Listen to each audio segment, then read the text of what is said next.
This is the Lou Information Station, by the way, live and on. That should be our intro song. I like that, man. It gets you going a little bit. We don't really have going. Yeah, but we don't really have songs. You could have a YouTube song. It's just nice to hear a music sometimes leading in. I like it, man. It gets you going a little bit. I like that call by Chip. Fireworks at Busch Stadium last night, baby. Get up and get them in. 314-590-3770, or we're live on YouTube. Check that bad boy up. It's going to pop up any second now. Okay, it's up there. It's all good. We're on YouTube live. We're waving to you now. Go to Lou Info on YouTube. Like and subscribe. Chat all you want. Let's go. I'm waving to the people. It's National Doggy Day. Hi, Willow. Hi, Lulu. I love you. Daddy's going to come home in about 3 hours, and we're going to snuggle all day because I got nothing to do. Let's go. What's up, Jimmy? Well, I have things to do. Jimmy's got to work today. Jimmy's got to work today. I appreciate that win last night because if you do the analysis, if you look at the numbers, you crunch the analytics. Dang right. Nobody is playing better than the Pirates. 4-1. That lineup that they trotted out there last night, you knew they were going to compete. Monster hitters. They were going to compete. No, last night, I think there's a lot of people high-fiving each other and giggling because it was a crowd of about 17,000. Yep. One of the lowest in a long time. People are happy about that. I don't know why, but people can do whatever they want. Because people want ownership to understand they're not happy. And it's beginning of the week, and it's the Pirates. I don't think anyone's expecting a sellout. But it was a fun game. Let's be honest. I mean, a lot of sloppiness in there, but the end was fun. And then we also got to see Willson Contreras go off the rails a little bit. Off the rails. I'll say this, and people can clip this off and then throw it back at me later because I'm a controversial host. Dang right you are. But I don't think in any demonstration of frustration there should ever be high chews wasted like I saw last night. Didn't like it. Actually, I did I like Willson Contreras, man. I like it's entertaining. Did he go off the wall a little too much? Yeah. And then you throw the high chews out there, then everybody else has to clean it up for you. Okay. Well, I'm not so concerned about the cleanup of the high chews. Well, whenever I think if you're it's leader, a long year and you're a leader and you throw high chews everywhere and you gotta go clean it up, I'd be like, okay, calm down, sir. There's people paid to do that. Have you seen what a major league dugout looks like? Nasty. At the end of okay, so trust me, I'd rather clean up high chews off a clean field than the stuff in the dugout. I'm not worried about that. They're not cleaning the stuff in the dugout. I am. Who? Those guys aren't cleaning the stuff in the dugout. The people that work at the who do you think was cleaning up the high chews? Alec Burleson. Alec Burleson was out there picking up high chews. Yeah, and also various other people too that get paid to do that. And I'm not worried about the cleanup. I was kind of just joking that I like high chews, and I would have enjoyed a few. I just don't think it's a great look for your leader to do that. I get it. Been a rough season. And I guess the crux of the issue is not the called strike, but Willson, according to him, the umpire said that he used some words that he did not use, and that was a thing that set him off, and he went off in a big way. And center cut. Contreras looking for something else, and he's retired for out number 2.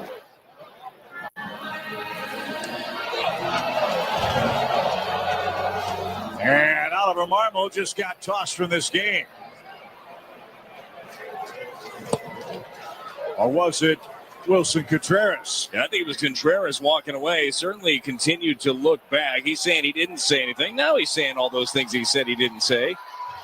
Wow, Ollie's got to hold him back. Because the ref said, he said, I didn't say F you, but now I'm going to say F you, and he did a couple times. Now, somebody fires a whole box of bubble gum out on the field between the plate and first. And in between that, Willson also chucked his bat backwards and hit his hitting coach, Brian Brown, which right was, I know people are really crying in for that. I'm just going to say this right now, objectively, hilarious. He didn't mean hilarious. To hit no, anybody. he didn't mean to hit him. You could see he just kind of flung it backwards. It got Brian Brown right in the face. He's got fire. I think he saw the umpire. We don't have the post game sound, do we? Yes, I do. Yeah, let's hear from Willson. The post game sound, do we? Wondering, to be honest. I don't think he had a reason to throw me out. I didn't argue any pitch in any at bat. I didn't argue any pitch in my last at bat. The only thing I said was, call the pitcher both sides because you're missing for us. That's it. And then I turn around. The next thing I hear, like he threw me out. He had no reason for it. I didn't argue any of the pitching, any at bat today, because I know he's a good umpire. But the only thing bad I said was, call those pitchers both sides. That's it. What? And it kind of surprised me because I know the game is by one.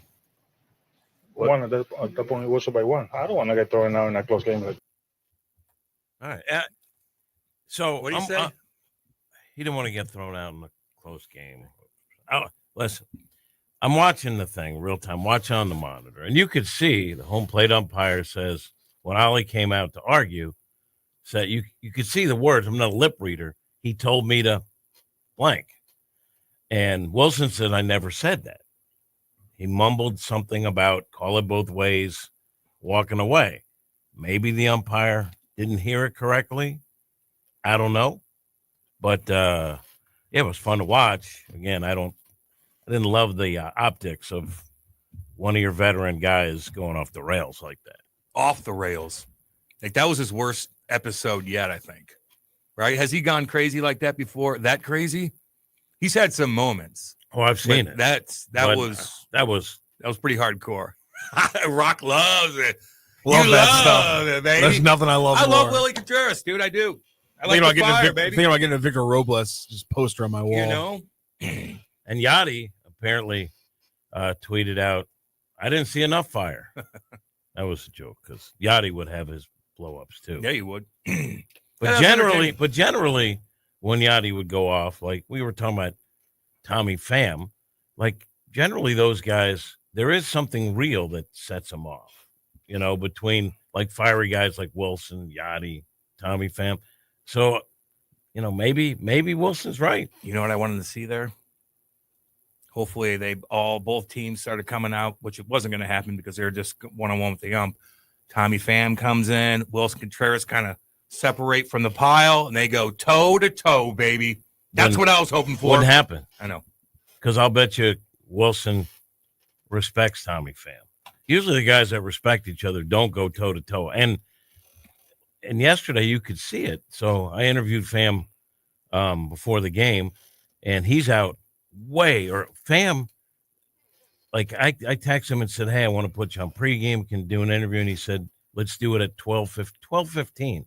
And I thought he wasn't even there yet. He was taking way early BP at like 1 o'clock when I walked into the place.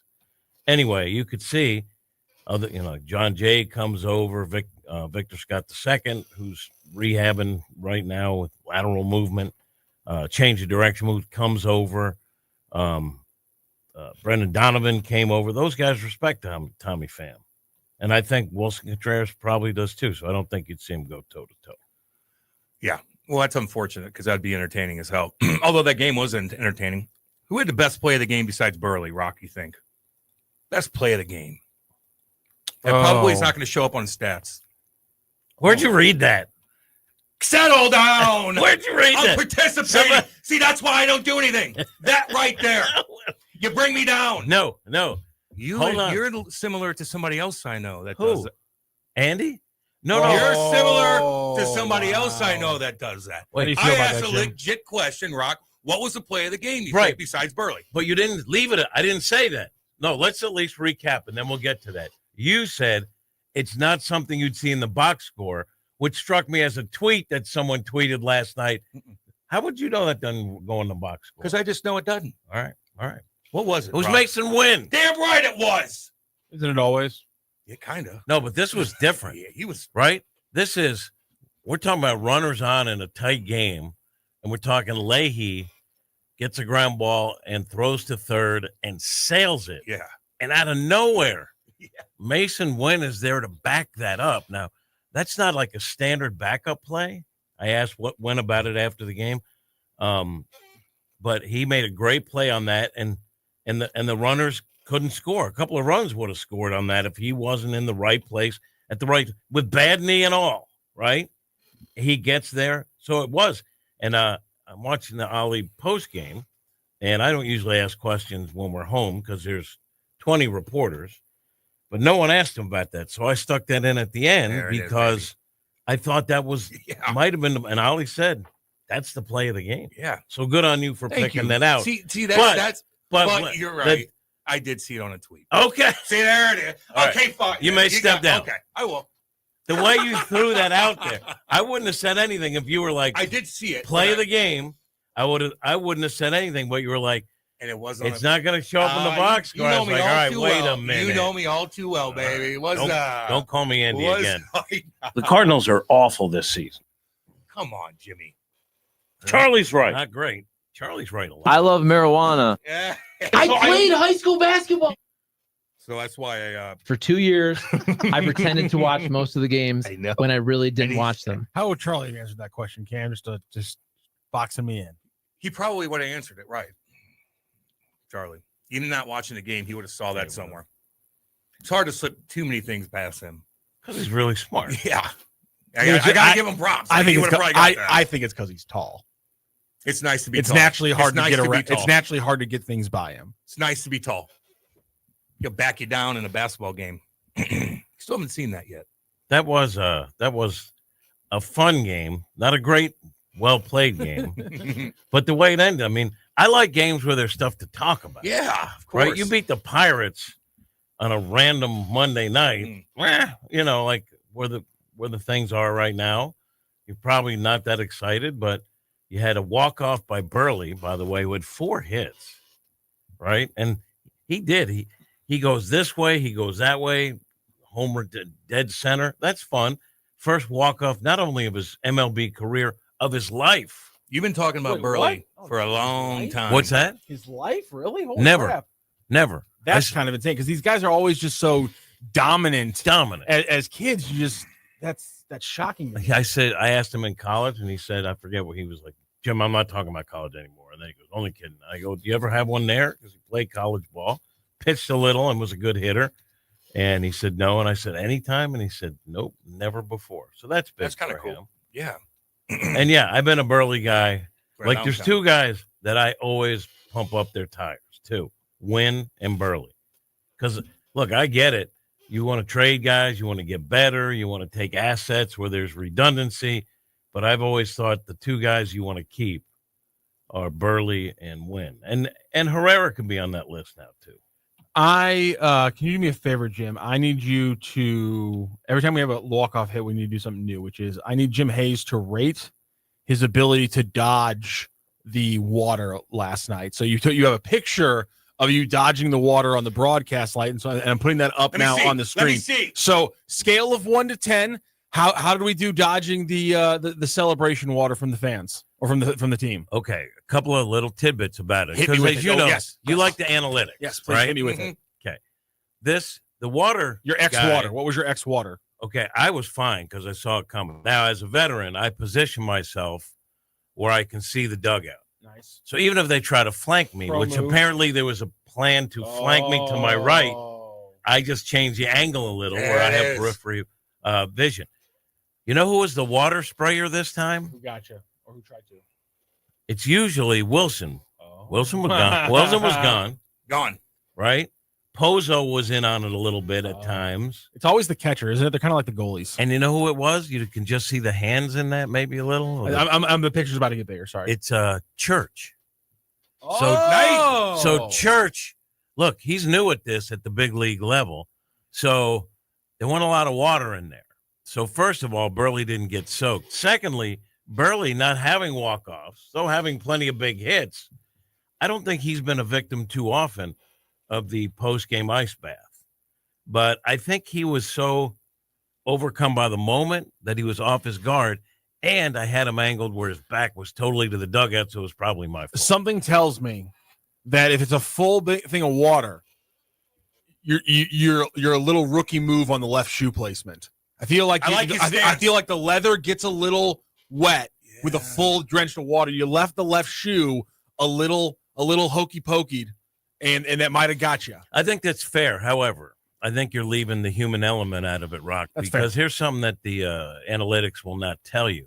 I read the eyes of the ice bath. I thought you stayed on the giver. hips. It's not the hips. No, that's how you respond. Oh, okay. But when the attacker is coming, I looked at his eyes, and sometimes they're gunning for you too.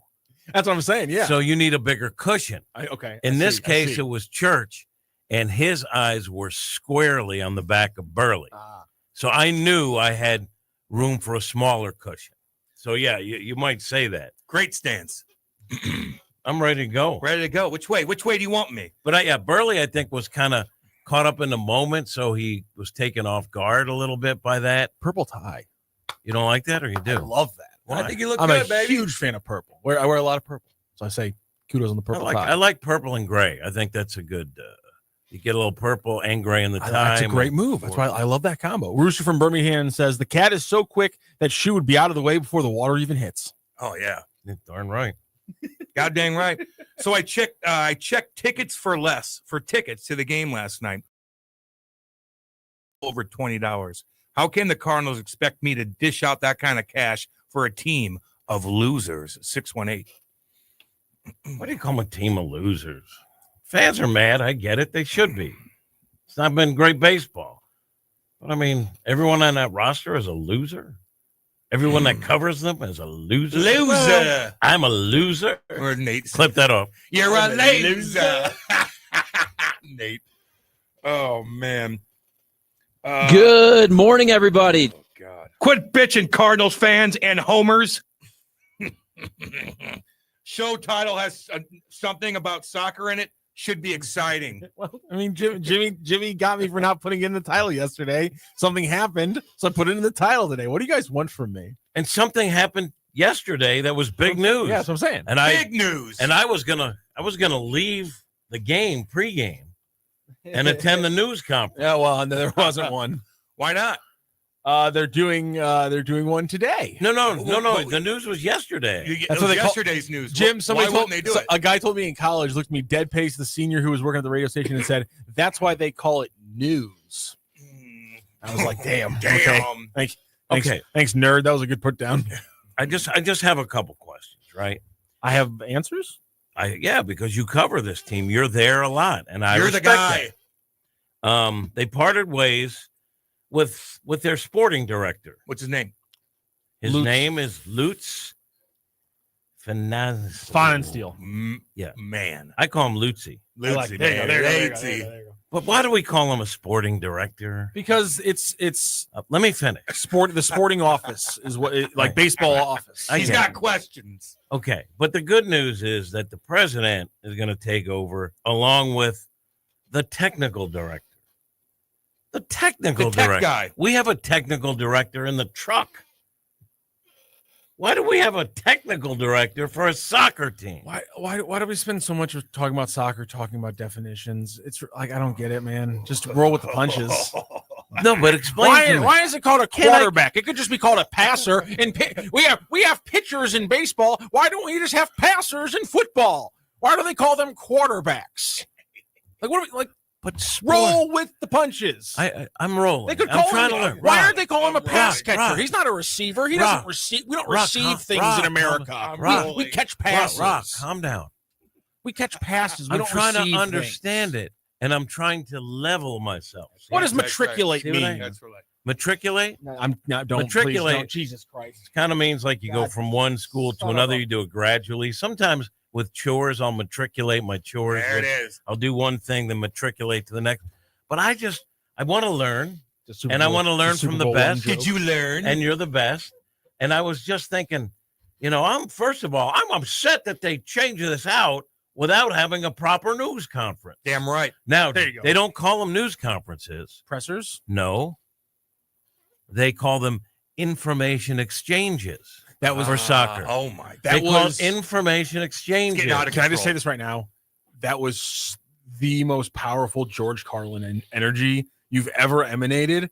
And I'm here for it. Okay. It kind of got me. It made everything tingled a little bit. Okay. Say, Damn. The way he said they called them information exchanges. That was the most George Carlin Now, I delivery. made that up as a parody of some of the other. That was great. Really, a technical director and a sporting director. Anyway, my thing is, the news started matriculating. That's right. Yes, around the ballpark That's not what happened yesterday, with it, and I thought to myself, "There's not going to be a lot. That's a big move for City. It's a big move. And let's be honest, City has fans, like they have clout in this town. They do. I'm not saying that they're at the Cardinals They're level. losing some, but yeah. But I'm giving them their due, and I'm like, I'll bet a lot of media has to head over to that information exchange that they're going to be holding because they've replaced their sporting director, and then no one went because they didn't have one. Why? They just didn't. They didn't do a presser. Their plan was they always do media on Tuesdays of game weeks, and so they're giving us Diego today at down at training. He gave interviews to The Athletic and to Tom Timmerman at the Post-Dispatch. An interview. Oh, wow. An email I put in for an interview request for this show got responded to. I got to respond to that today. Then I got to check the time. Let me check the time here. I'm getting some more information for you, Kat, here. Sorry, hold on a second. At 2:35 p.m. yesterday, they sent out the schedule, including the Diego announcement. Yes, Jim. Is there anyone that tweets more about STL City than you? Can you tell me a story that at a SLU practice, a guy knew you from SLU practice? He did. Because of your coverage of that, which tells me you're becoming someone who conveys information in this town. Why aren't you looped in? Why aren't you looped in? Because I don't try to become an insider. That's not why that's not really my goal. I think maybe I'm bad at my job, but I'm not really trying. I'm not trying to become an insider. Like there's some people who really want to get inside sources and things like that. And there's people who have them with City. I'm not that person. I have a couple people around the league that I talk to that I've built up over the years. But I'm there because I want to break down the X's and O's of the team, and those are the questions I ask are related on that. That's why people were like, "Why don't you get in their kitchen and hold them accountable?" It's like, well, it's not really what I want to do. And if you tell me that I'm not like doing my job as a journalist, that's fine. I'm an analyst. No, I'm just telling you the honest answer. I'm telling you the honest answer. And I'm not saying you have to be an insider because this really was. I'm not saying you should have broken this. I understand. Okay. Like I'm not breaking Cardinal news. I did once accidentally with Arenado. I did because I knew it was coming, but I put out like this could be happening, and then it did, and it was like, oh, he knew. Which I did, but I didn't tweet. Anyway, I'm supporting you. But there are people because when you replace your sporting director, that's not like an insider thing. I'm not saying get ahead of the story. Oh, okay. I'm saying when it happens, the announcement's made. Yeah. You should get an invite. Well, no, they didn't do a different presser. So I got the invite to training today, and I'm going to try to go. Is that you understand what I'm saying? Yeah, I kind of do. Right? I mean, they usually do presser. I'm trying to think if I feel like the presser was the next day after they fired Olaf, but then again they fired him at 7:30. And there's only one media day for your soccer team. They do 2 a week. They Tuesdays. You can't go there every day when they're practicing. No. You might be. I mean, if you ask, they might let you. But they have 2 general media days on Tuesday, and then usually Thursday for a Saturday game or Friday for match day -2. Friday on Sunday. Blues practice at media's there whenever there's a practice. Every single practice. So that might be a European thing. I'm just trying to point out things. I don't know things that might make it better. Like I think your mind might. I think you're just like. The weekly sports are different. Like hockey's more frequent than weekly. Baseball's obviously more frequent. STL ever play more than one game in a week? They'll have 6 maybe midweek games. Yeah, but they do. But my point is that the other time there's the other weekly sport in this country in football, you get 1 or 2 media days a week to watch practice and ask questions. That's pretty much all you get on most weekly sports is 2 days. But there's a lot of times they're not just weekly. There's a couple of games in a week. Yeah? No, there's it's like 6 times out of like 40 weeks, if that. I'm just saying football's weekly. That's once college football. I know, but I'm saying soccer's pretty much a weekly sport. Soccer is pretty much a weekly sort of 90% of the time. And so, yeah, like 6 out of 40 is 90. A little bit about that. Math? I mean, it's close. Come on. The overwhelming majority of times. We don't have to argue. I'd like to talk to them more, too. I'd like to also them not cut off press conferences. Put your foot down, I'd also like for them to not cut off press conferences at 12 questions. That way I could get in more than one. What are they? It'd be useful. But my point is I don't like spending my time talking about fairyland. I'm gonna circle back. Like this is fantasy. I'm gonna circle back on this. But I want you to know that I want to become a simp for STL City. That's right, baby. I want to go to Fairyland. Secondly, do they go, all right, last question? Is that what they do? Usually they'll line up 2 or 3 people in a row, and then it goes back to Tom for the last question. Big Tom runs the show, baby. He gets first. Big Tom he always, runs that show, he always baby. gets first and last. Big Tom, what's up? And so I try to get Tom Timmerman. And so Is he a rights holder? I'll get my hand up, and I'll get one question in, and then I'll usually try to get a follow up in off that question. And I might get a second one in. Wait. Later. Wait on. Tom Ackerman or Tom Timmerman? Tom Timmerman. Okay. Yeah, Tom Timmerman, who is not a rights holder. No, he works for the Post-Dispatch. Why would they care who gets first and last? Because he's earned it. It's a seniority thing, I think, and he always has good questions. Also, I'm not saying no. I like Tom. for him to open it because he has to write for the paper. He needs the setup questions, the ones that we always talk about that we don't want to ask. Because again, I want to ask something very specific, and that's a dumb first question. Rock, I'm aware of that, and so Tom helps everybody by always opening it up with sometimes the uncomfortable ones when it's a really obvious thing that happens, like after the Vancouver game. I had to do post game, so I didn't watch the post game presser. What'd you but think I of assume that, I assume it was penalty. Obviously this is a rough one. How do you deal with that? What did you think of the penalty call? Well, then when I say that, I'm a simp because I'm not demanding people be fired. What are the top 3 things this organization is doing wrong, Matthew Rocchio? Go. Top 3. They're not taking advantage of the MLS's weird roster rules. Apparently, it seems like maybe they weren't spending all of the money that was being made available to them from ownership, or at least not making enough moves that ownership wanted and was making the money available, I would assume. And number 3, they're doing things like this where their communication isn't consistent. And people are pissed about it. I think so, yeah. I'd like to answer. What you got? Number 1, they don't score enough goals. Number 2, they have big time news conferences. Just read the chat. They have big time news conferences that they don't invite people to. Well, no, they didn't hold. And number 3, they didn't hold the news conference. they mislabel people in their front office as things like sporting director and technical director. I'm telling you, I did the analytics. I have a program that I came up with my own software. You change the name to president of soccer operations or player development instead of these Fairyland foofy Euro titles.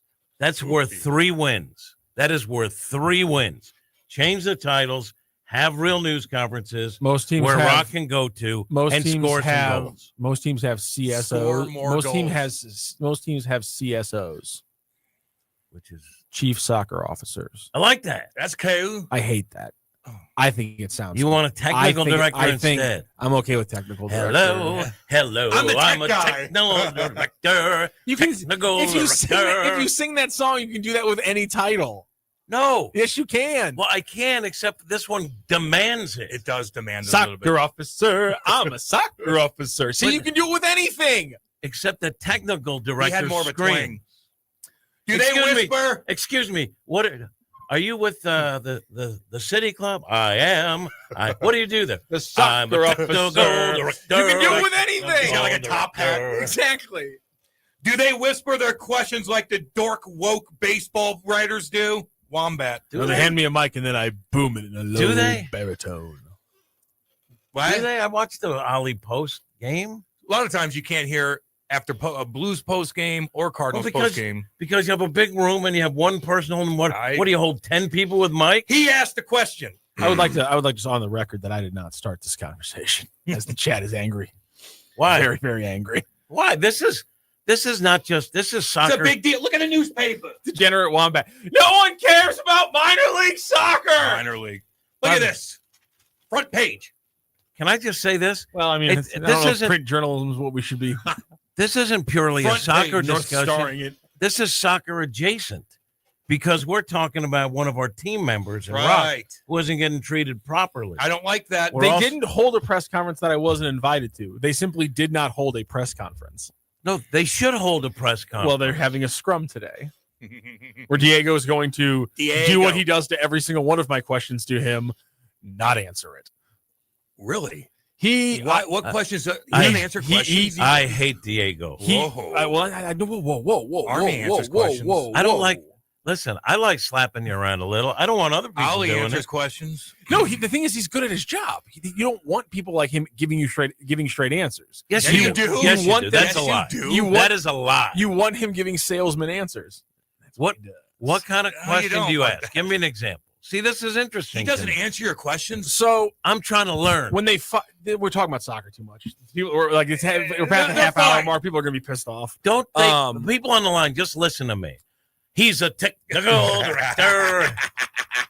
He doesn't answer your questions. Well, it's more like disrespectful. he doesn't like he doesn't accept he hasn't accepted the premise of a lot of my questions, which is fair. That's how you're supposed to argue these things. But it's like these things where they talk about how when they hire Olaf Melberg that they're not worried that he has no MLS experience. They have enough people in the building with MLS experience they can get through that part of things. And they fire Olaf Melberg, and in the presser releasing his talking about his firing, they kind of mention that they haven't managed certain things. They haven't managed things well. And I took that as part of that being the MLS rule. So I just asked him in the presser, I'm like, have you guys determined? Have you determined like how to solve the issue with not having enough MLS experience in the room? And he's like, well, we haven't determined that's one of the issues. I'm like, well, I feel like in the quotes I'm reading that you've determined that's an issue. So he doesn't accept the premise of my questions. Did he have like major other league experience? He worked for the City Group, which is so Manchester City owns teams all around the world, and they have a very large conglomerate corporation that manages teams all around the world. So he was part of the Manchester City Group, which is called the City Group, before City hired him in April 2023. Okay, because I mean, how do you handle MLS? Run a little slower. Well, the thing is that the roster rules are stupid. But here's the thing: I like people get mad when the front office people obfuscate with their quotes. I don't get mad about that. All it tells me is just I got to ask better questions. I gotta find a way to get them to give me an answer. It's not their job to give me an answer. It's my job to ask the question that gets the answer.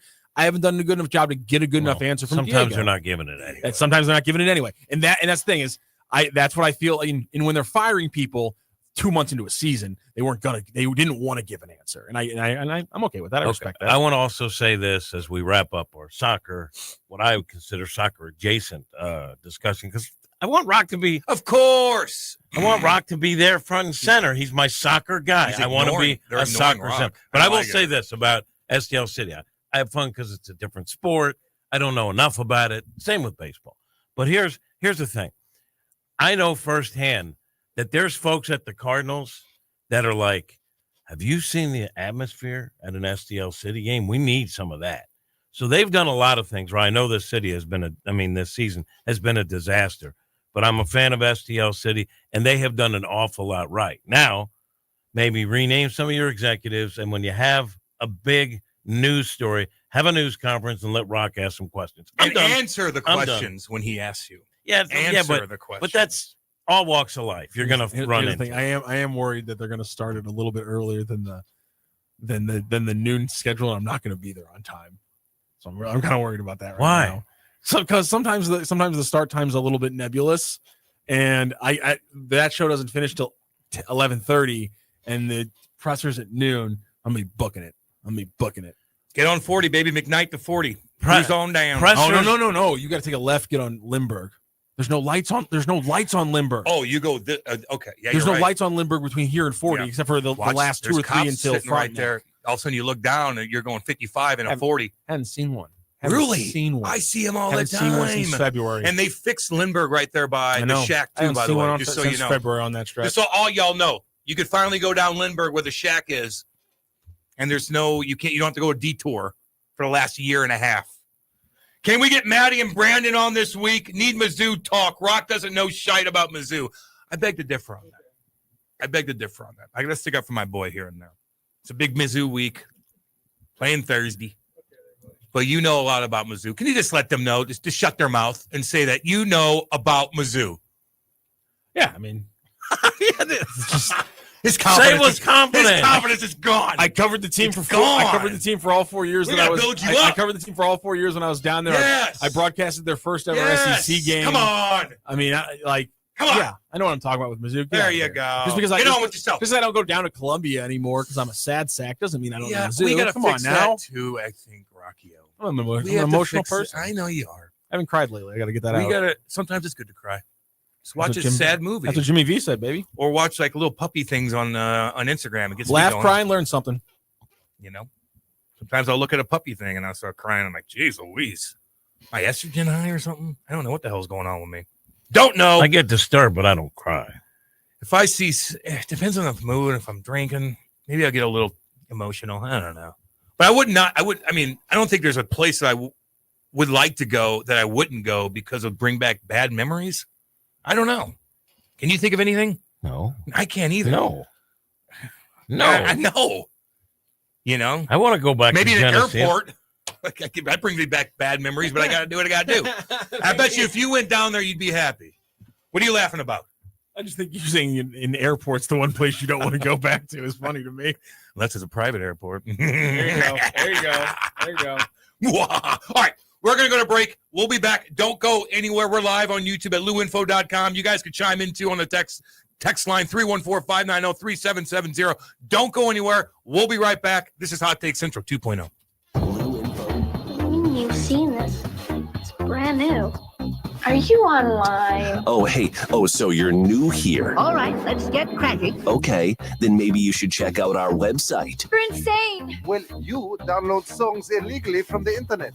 LouInfo.com. LouInfo.com. The Lou Information Station. 590 AM KLIS, Wood River, St. Louis. Our origin story begins.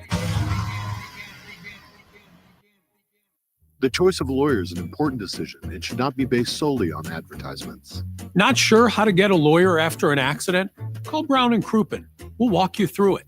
Worried it'll cost too much? Here's a fact. At Brown and Crouppen, you pay nothing up front, and we never get paid unless you do. When you're our client, you'll have all your questions answered, all for free. Hurt? Get the facts and help you need. Call Brown and Crouppen now. STL Sports Central is St. Louis's first all-digital sports network, and it's easy to find on YouTube. Catch the Randy Carricker Show featuring Brooke Grimsley Monday through Friday at 10 a.m. Videos and written content from Bernie Miklas, Card Central 365 every day, plus post-game shows after every St. Louis sports team plays. It's all at your fingertips on YouTube and online at stlsportscentral.com. Check it out. LouInfo.com news headlines. Brought to you by Brown and Crouppen. 222-2222. This is your LouInfo.com news update. Talks between Boeing and the Machinists Union resumed Monday for the first time since union members went on strike in early August. The company offered a 20% pay raise over 4 years and a $5,000 bonus, but workers are demanding more, including flexibility for a better work-life balance. A Cole County judge has denied a request to temporarily block Missouri's Empowerment Scholarship Accounts program, meaning millions of dollars in new school choice funding can move forward. The Missouri National Education Association tried to block state implementation of a new state law, which provides $50 million for scholarships. 3 people were injured Monday in an explosion in unincorporated St. Louis County. Blackjack fire crews responded to the home explosion on Evan Air Drive and found 5 homes on fire and heavily damaged or destroyed. 3 people were taken to the hospital. The investigation into the cause of the explosion is continuing, and there are crews in the area to clean up. For the Lou Information Station, streaming 24/7 at LouInfo.com, I'm Jen Austin. Now, LouInfo.com weather. Presented by STL Sports Central. St. Louis sports. Anytime, anywhere. Here's your LouInfo.com weather update. We have high pressure in the Central Plains, and that'll be covering our area for the next few days. Temperatures stay pretty comfortable, well below the 90-degree mark. Will be sunny today. Our afternoon high headed for the upper 70s. Overnight will be clear with mid-50s, and then a little bit more cloud cover on Wednesday, but still nice, going up to 80, partly sunny Thursday. I'm meteorologist Steve Hamilton for the Lou Information Station, streaming 24/7 at LouInfo.com. A legendary weekend is coming to the Lou. Don't miss the Stiefel Charity Classic presented by Compliance Solutions, September 4th through 7th at Norwood Hills Country Club. Watch PGA Tour champions compete and enjoy a live performance by music sensation OAR at Friday's community concert presented by CarShield. Tickets start at just $20. Kids, military, veterans, and first responders get in free. Get your tickets today at StiefelCharityClassic.com. Join your fellow St. Louis City SC fans at Hot Shots Sports Bar and Grill. All St. Louis area Hot Shots locations are proud to be a part of City on Tap, presented by Michelob Ultra, the official network bringing St. Louis City fans and ice cold beer together. Catch every exciting moment of the 2025 MLS season at Hot Shots. Since 1990, Hot Shots has championed St. Louis sports, and they're thrilled to keep the tradition alive for St. Louis City SC. Find the Hot Shots near you at hotshotsnet.com. Is your brand stuck on the sidelines? Tired of feeling like your marketing budget is just warming the bench? Well, then it's time to get in the game with Eyesight Media. We don't just put your brand near the action, we put you in the action. Imagine this, your company front and center, showcased in NCAA and pro stadiums and arenas nationwide. If you're ready to elevate your brand to MVP status, don't miss this shot. Visit eyesightmediagroup.com today to apply for an in-arena partnership. That's eyesightmediagroup.com. Back to more of Hot Take Central 2.0 with Cam Jansen and Jimmy the Cat Hayes. Station streaming 24/7 at luinfo.com. Yeah. Tuesday, 8:47. Let's go. Get up. Get them in. Get up on this beautiful day. Beautiful day. Gosh almighty. I need a sweatshirt this morning, but it's all fake though, Rock. You know how this goes. The false, what's it called? The false fall. I read that too. The false fall. It's so true. Did you see that someone put it like there's like 12 seasons in the Midwest? Yeah. And it's one pretty cool. is Hell's Front Porch. Yes. It's hilarious. And it's true. And then there's like the second false fall. The only thing that somebody chimed in on, I agree with, was that in the springtime didn't have that like the absolute downpour of rain. You'll get a week of just rain every single day. Basements flooded, creeks flooded, people trying to cross a creek or a bridge that's flooded, and they get swept away. Hear it every single time it floods. Every single time it floods is crazy. Get them in, by the way. We're on Lou Info on YouTube. Chime in all you want. And you could chime in, too, on our text line at 314-590-3770. Let's see. I like how we got teased with trivia last week, and it's never been brought up since. Well, today we got Ed and Brody coming in. I believe so. And we'll get through that. We're going to do trivia this week. I'm sure we'll probably do it Friday. I don't know. It's sitting in the hopper whenever you want it. Sarah, whenever we want it, it's there. Rocky did a good job. You did a damn good job with that. Thank you, sir. Oh, somebody chimed in about, let me find it from Rooster. Let's see. Oh, God, now I can't. Well, it was the one where they said that I need to clean off my seat.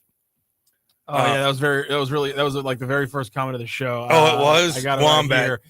Cam, did you bring your Axe body spray? Make sure to spray down that chair before you leave, boy. You hear that? Boy. You hear that? Remember I told you when Andy told me? He already listened to the podcast. So that was on the That was on the show? That was on the podcast that I Get ready, Jim. We put it up this morning, so he must already listen to it and heard Andy say that somebody came up to him at a party, lovely woman, and said that she comes in here and it's this chair that I'm sitting in is soaking wet full of BO.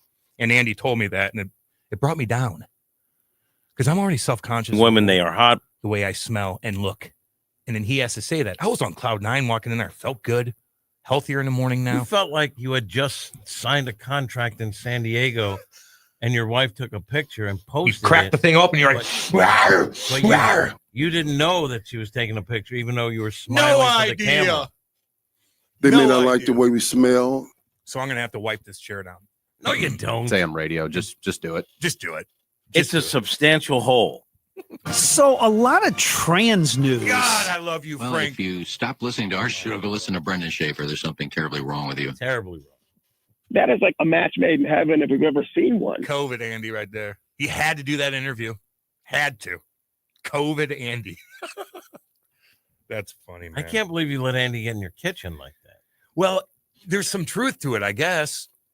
How would he know that? We do a show not that early in the morning anymore. Used to be earlier. And we didn't deserve to get the full 3. No. Our bad. But I come into this studio and no one's been in it for what, 12, 16, whatever it is, 16 hours. And I think to myself, it smells a little like a locker room. But a lot of men in this studio, and it's going to happen. And then ready to get after it. One of the morning people refuses to shower before he comes in. The other two putting their best foot forward so as not to offend. I was scarred when I had to take a shower with Yogi Berra. That is a true story. And he was not looking good at the time. It was really, really weird. Really weird situation. I talked to him for 20 minutes in the shower. Had no idea who he was. Grizz Nation. Grizz Nation. Yeah. The NFL is gay. So you showered with Yogi and you're talking? Wow. Don't try to. Yeah, I didn't know who he was. And he was really old at the time. And we just had a lovely conversation for 20 minutes So in the shower. 2 naked guys in the shower. Yeah. But one was. And one's talking, and you're talking. And we're talking. No big deal. I'm not talking to a stranger if I'm naked in a public. Well, whatever. I'm naked. Even Yogi?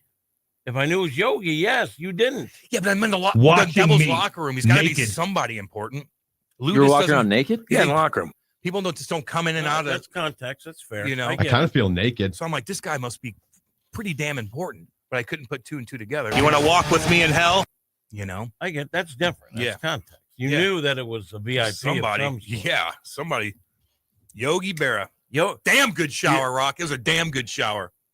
what kind of soaps do they have? Little dispensers on the No, wall. nice stuff. Oh yeah, nice stuff. And no Anything you like want. individual, like no little like stalls. No. Just shower heads. Huge locker room. Lovely. Your butt does look good in those shorts. Thank you. Their pants though. Cold this morning. Damn cold. Rockio. Anytime Jimmy wants to get in your kitchen again, just play the "Let's Get Ready to Monetize" drop. It's in there somewhere. Yeah, I can't find it. I'm looking for it. I don't get it either, but you did. Let's get ready to monetize. Remember you saying that? We clipped it off. Yeah, because Funny. I was. It was on TikTok or something. Yeah, I was trying to monetize. Damn right. I think I was mocking something else. I don't think. Have you guys ever had a female guest on this show? We had Andy on. Oh, quick. That was a good one. That was a good one. Well That struck. was a good one. Little single. That was a good one. Through the 5 Wow. and a half right there. Quick-witted Jimmy. Tony Gwynn would Son be of a proud. bitch. Just stick the bat out. Play that again. Wow, that stick was the quick. bat out there, Jimmy. Have you guys ever had a female guest on this show? We had Andy on. All right, let me just say this. I'm not trying to borrow material from some other very burning HE double hockey sticks. I don't want to borrow material from a very influential media person, but I don't remember saying that. Down on my luck. But I know it was in good fun. Oh yeah. I don't remember saying it, but I know it was all in good fun. Gay karaoke. Did we ever have a female on? Gay karaoke. What? What? I'm trying to think if we Gay karaoke. Have we ever had a female on? Not good. Not good. Let me see that mug. But again, context, which is important. You love women's softball, right? God, yes. Yes. All right. I knew I heard him in the 7th because he began to scream like a woman. You don't let them in, Rock? Is that impression okay, Rock? That's not bad. I feel pretty good about my Tyson impression. Do it again. I knew that I heard him in the 3rd because he began to scream like a woman. God, that's pretty damn good. Pretty good. Pretty dang good. I mean, it's right on top and like locked into what you did on the earlier impression. He's had so some that's blow-ups. the ability Some to replicate. really bad blow-ups. I went through a little clip of him in some of these interviews and stuff. Oh, Well, they about go- the one where he said, "Turn your machine off." That one. No. I'm just trying to be honest and When he said also they help would the eat story. your children. And other things. Oh yeah, I saw that. Yes. I'll make you love me. Yes. But I will say that this- was the most hardcore I will thing I've say ever this seen. about Mike Tyson, though. I like him. Convicted rapist. Besides that part, Okay? of course. I think it's important to put that out there. Yeah. But for a guy who's done some awful things and had some awful moments, including biting off the bottom portion Frowned of an upon? ear, frowned upon generally speaking. Okay. But he seems like he's in a better place now. Like he squandered all his money on Tigers and Ferraris and whatever he did. He gave away Bentleys. But he's done things now where it seems almost like he's in a better place. he still has that look in his eye to where he's got demons talking to him at all times. Not when he's fighting the Paul brother. Yeah, that's where he was more like He was a speed merchant. Passive guy. That was money. That was money. That was money. That was fake. That was fake. I'm kind of curious to see what's going to happen with this other boxer, though. It's anal. Jesus, what is that? It's anal. It's. You know what that is? It's anal. It's what it is. You know what that is? But It's anal. It sounds Jesus, to me Charlie. like it's a play-by-play guy going, it's in the net. It's in the net. Now, let's compare. I'm going to be a play-by-play guy. Oh, yeah. Shot on goal. It's anal. Oh, boy. Here's the pitch. And it's anal. God, what is he talking? What is he doing? I don't know. One host showered with Yogi Berra. One host wore Jordan Walden's underwear. Stop it. And then the board No. is No. into No. blank. No. Quite the crew of masculinity. God, it is true. It's true. Jeez. We are kind of. Degenerate Wombat asked, didn't you have Kathleen Madigan on? I'll be damned. One. God, we did it. One. Take that. Your hands are a little sweaty. I had to. Jimmy, see now? I had Jimmy, to. I was Women, flying, they are hot. Women, they are hot. High now. How do you guys not get more women, they are hot. female guests? Women, they are hot. Because I smell bad. That's why. Because I smell bad. You don't smell I'm bad. ruining everything. Man. Boy, I eat food out of Cam's mystery satchel. I'm going to have to wipe this down. They may not like the way we smell. What's age got to do with sex? I didn't say that. Tuna said that. And I disagreed with it. I did. What does age have to do with anything when it comes to sex? That's unbelievable. I've said some bad things, and what does that mean? What does that mean? Doesn't matter. We got to go to break. Don't go anywhere. This is Hot Take Central 2.0. Let's talk about your health insurance. There are a lot of reasons why people need affordable health insurance. But here's the bottom line. You know you need affordable health insurance. For you, a spouse, a family member, whatever. I'm going to give you a free hotline to call to find affordable health insurance that can cover all your health insurance needs in case you get sick or have an emergency. Plus, cover vision, dental, and more. And there are no long-term commitments. You can keep your plan as long as it's affordable. And for the price of a cup of coffee. We're not talking about one of those fancy coffees. For the price of a regular cup of coffee a day, you can have quality, affordable health insurance. Call the health insurance hotline for a free quote. 800-373-8414. 800-373-8414. 800-373-8414. That's 800-373-8414. All aboard! There's a new way to travel, and it's one of the oldest forms of transportation. Travel by train. Yes, consider traveling around the United States on Amtrak. Traveling by train is a lot less of a headache than taking a plane, and you'd be surprised how many places you can go on an Amtrak. And there's no passports or IDs needed. Find out how to get where you're going as soon as tomorrow by train. Call the Amtrak Travel Hotline right now. We'll book your trip and email your tickets within minutes. Skip the drive to the airport and skip the lines. Call right now to book your Amtrak reservations. We service most of the United States. All aboard! Do something new. Travel by Amtrak today. 800-428-9517. 800-428-9517. 800-428-9517. That's 800-428-9517. Broadcasting live from the J. Randolph Jr. Studios in Kirkwood. Yo to the yo to the yo. KLIS 590 AM, Wood River, St. Louis. USA Radio News, I'm John Summers. President Trump says he's removing a member of the Federal Reserve after allegations of mortgage fraud. But Governor Lisa Cook has not been criminally charged or convicted and says the president has no cause to dismiss her and she won't leave. President Trump has accused the Fed of acting too slowly to cut interest rates. Cook is a Biden appointee who's been on the Fed board since 2022. I'm Rory O'Neill. Trump could be rethinking whether he will deploy National Guard troops to Chicago.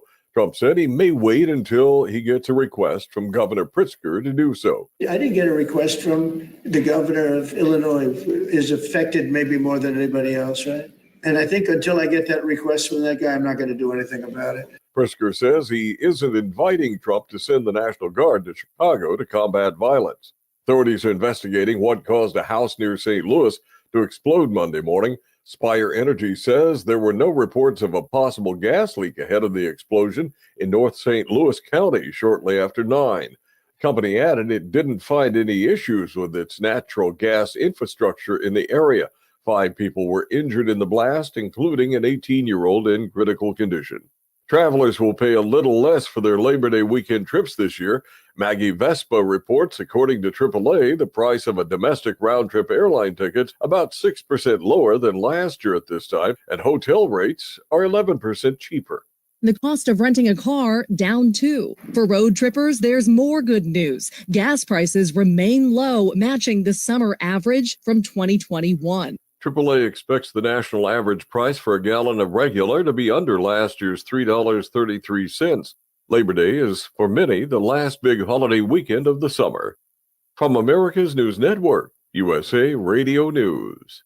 Business owners, are you paying high phone bills for old school systems and lousy service? StrongTel cuts your phone bills in half and turns every phone you own into a feature-rich business system. Sean Roddy, CEO of Hennings Brothers Drilling, had this to say. We've been a StrongTel customer for over 10 years. It's great. It even includes an intercom with video to our equipment yard. I can watch live from anywhere with my smartphone. I'd recommend StrongTel to anyone. Never miss a customer call again with your StrongTel business system. StrongTel is a proud iTex partner and always welcomes your iTex dollars. You'll get award-winning StrongTel service, a business-class phone system, and cut your phone bill in half. So visit strongtel.com right now. That's StrongTel, StrongTel.com. StrongTel. News reports on the Lou Information Station are presented by Brown and Crouppen. So what's his handle? GetBC.com. You're gonna need lawyers, right? Who needs a vacation? Are you ready for an unforgettable getaway? Start packing your bags because Branson, Missouri, the vacation and entertainment capital of the U.S., is calling your name. For just $99 per person, here's what you get. A full 3-day, 2-night stay in a luxury resort hotel, a delicious full breakfast buffet every morning you're here, and when you call right now, free show tickets worth up to $100. That's right, free show tickets to an award-winning show on us. You don't have to leave the country for an amazing vacation. You can drive or fly to Branson and have an incredible time. Whether you bring in the whole family or just planning a romantic escape, this trip is built for you. We guarantee you'll love Branson. This is not a timeshare. It's just an unbeatable vacation deal for only $99 per person. You book now, you can use your tickets anytime this year. You don't even need to know your travel dates to lock in the special price. Hurry, because this offer won't last long. Call our Branson vacation experts today. 800-497-7198. 800-497-7198. 800-497-7198. That's 800-497-7198. Hey, listen to me. I'm one of the credit cards in your wallet. I'm about to explode and pop like a balloon. You're using me and my brothers way too much. Your credit cards aren't the only ones annoyed. It's your paycheck that doesn't have enough to pay everything. Save your credit cards, your paycheck, and yourself a lot of PAIN. Pain. Call the debt helpline now, not tomorrow, right now. Our experts will show you how you can cut your interest rates and your payments on your credit cards in half. Credit card companies have special assistance programs designed to help you. Make this 100% free call right now and learn how you could get out of credit card debt. Here's the number. 800-406-6569. 800-406-6569. 800-406-6569. That's 800-406-6569. Paid for by Zero Debt.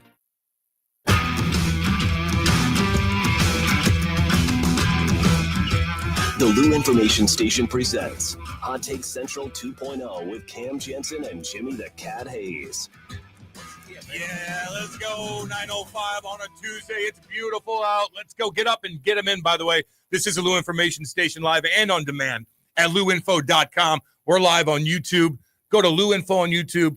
Like and subscribe. Chat all you want. Ask questions. I don't care. I'll read it all. And, of course, you can chime into the text line, too, 314-590-3770. Cam Jansen, Matthew Rocchio, Jimmy the Cat Hayes, and Brody and Ed Herman right here on the dais. What's going on, guys?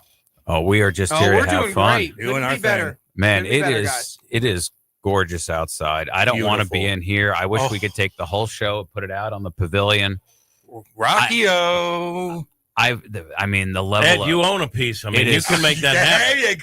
It is. I mean, the fresh air. You can breathe today, guys. Awesome. You tell us take it outside. We're going to take it outside. Right. What do you want to do? In theory, but I don't know. There's a lot of equipment in here. It puts you in a good mood when it's when the weather's really like does. this. Yes. Even this morning, dare I say, it was a bit chilly out. I agree. Yeah, I was almost like, whoa, what the? I wore long sleeves. Yeah, I put the heat on a little bit. See, I like the warmer weather, but to me, hot, cold, I don't care as long as I get to see the sun. That's the biggest problem I have with St. Louis, not the heat, humidity, or the cold. The problem is during the winter months, you will go 10 days without seeing the sun, and I think that puts you in a bad mood. It definitely does. I actually a couple of years ago, it was so bad that I started to get what they call that seasonal affected depression thing. And I bought one of those, get those lights that you can put on your desk that recreates the sun. It's bright, man. It's real bright. Yeah, you hit a button, but it apparently it works. I used it for, Did you feel the effects? Did it help you? I was squinting a lot, mostly. It was very bright. You should live in Canada, and you'll be really depressed because you really don't see that sun. And then the snow's piled up 5-6 feet on the side, and it's all black now because of the gunk all over it. That's depressing. Yeah, you never see that part of Canada. You always see Banff, where everything's perfect. Yeah. I don't get depressed. I just get a little angry. Like Rock was yesterday. When you're grouchy, he was and you share your frustration with your coworkers. I don't like when he's riled That's up. how I get in the winter. I like when you're riled up, Rock. Hey, Rock. I like it, baby. I love it when he's riled up. Hey, Rock. right, baby. Let's go. Yeah. Let's go. How do you just deal with somebody who's just a habitual liar? I just don't know. It's Wait, a are you situation. disputing that you were cranky yesterday? I am, yes. Really? Were you Cam, not? I wasn't listening. I was a perfectly cranky normal yesterday. person, but Hold because I'm usually more effervescent and bright than the average person, if I just have a normal day, I get slammed for it. But we worry. When he's cranky, we worry about him. Are you calling Cam a liar? You just called me a liar, so it's two liars, and I love you. You're telling the truth. You were cranky yesterday. I don't think so. You seem a little cranky today. The boss is smoking. This is just kind of my baseline. That's the big boy talking there. And so I just feel like that's the baseline. Well, I don't think it is. I think to your point, I think most weeks you're probably elevated. So when you're quote normal, it's cranky. Yeah, it all reconciles. It all it's fits. all relative. Yeah, No. it all fits. You were 11. You were on the 11. It goes to Meeting. 11. Speaking of which, are you guys looking forward? There's the new Spinal Tap. They finally are doing a sequel. It's coming out September 12th. Oh, I'll be into that. It is. We're talking now because the first one was in 1984.